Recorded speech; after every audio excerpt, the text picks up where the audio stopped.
Matagumpay na nabuwag ng mga otoridad ang isang drug den sa isinagawang anti-illegal drug operation sa Bukidnon na nagresulta sa pagkakaaresto ng 5 suspect. Ang balita mula kay Patrolwoman Danessa Berdos.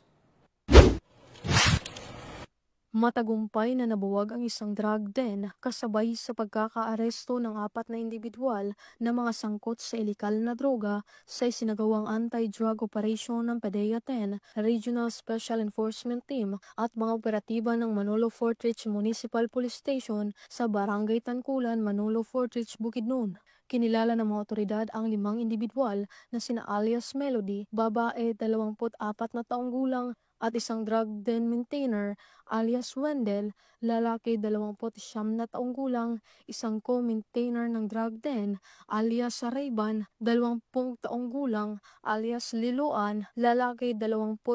na taong gulang, at alias Maricar, 49 na taong gulang, babae na mga bisita ng drug den at residente ng nasabing lugar. Sa sinagawang anti-drug operation ay matagumpay na nabuwag ang isang drug den at pagkakaaresto ng mga suspect na nakuhanan ng 19 na pakete ng ininalang shabu na may bigat na 11.9 na gramo at may standard drug price na 74,800